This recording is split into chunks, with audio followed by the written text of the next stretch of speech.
And so D3 transitions are how we animate our attributes and styles on our DOM elements from one state, a state A, to the next state, a state B.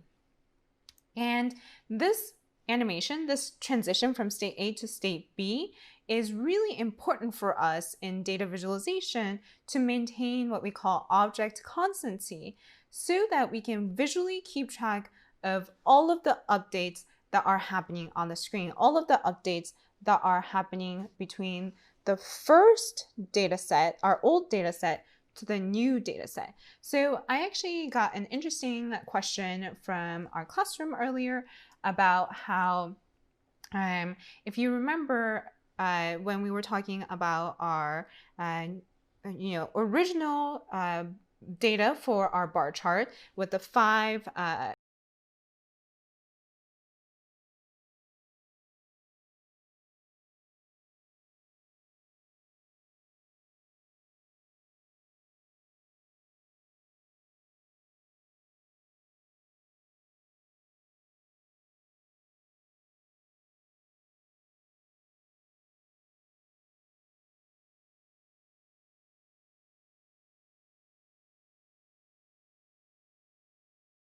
from the original to this new data array.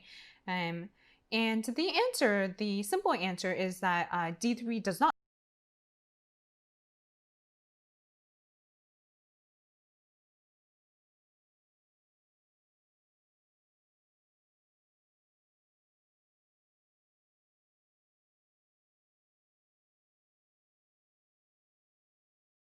one, and then D3 itself just kind of like forgets all about it.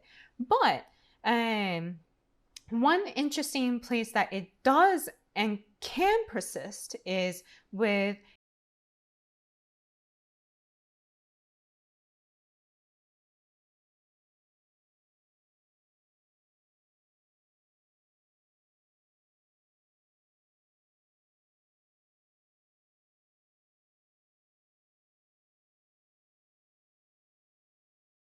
around, you're going to see the animation of them kind of like swapping around when we go from that original data array to the new data array. So from the first kind of state A to that state B. So you'll see that animation happen. So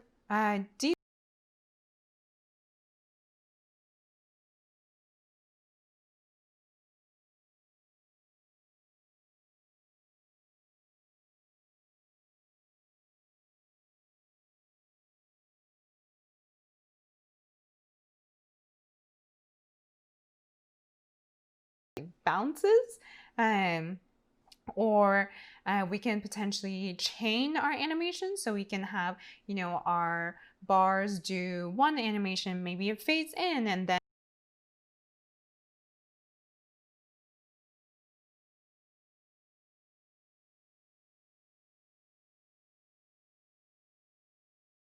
there's a lot of ways to work with D3 transitions. Although a note, if you're trying to do anything beyond kind of, transitioning from one state to the next, the chaining transitions does get a little bit cumbersome in D3.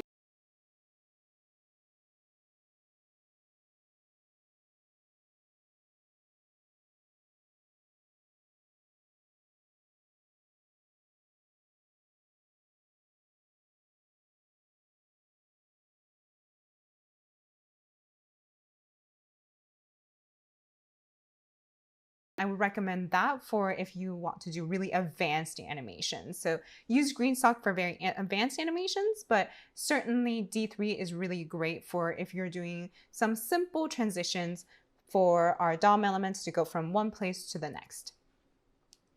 And today we're going to cover just the simplest but still quite powerful way to use these 3 transitions. And the way that we do it is we first define our transition. So we call it d3.transition.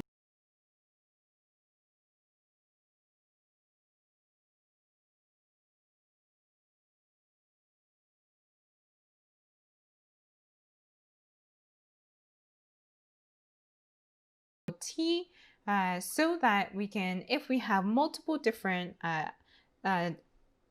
selections that we want to animate, then using this T will make sure that all of those sync together. And then the way that we use it is we have a selection, and we call dot transition, and we pass in this T into here, and whatever attributes come after this dot transition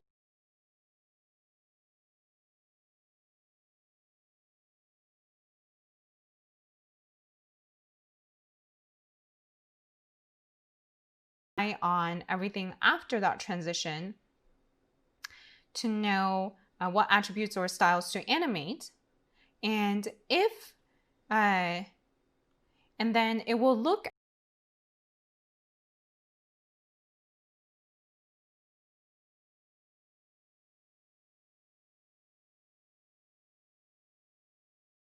not find any of the corresponding attributes being set before the dot transition, it will just default to the SVG elements, or it will use the SVG elements defaults.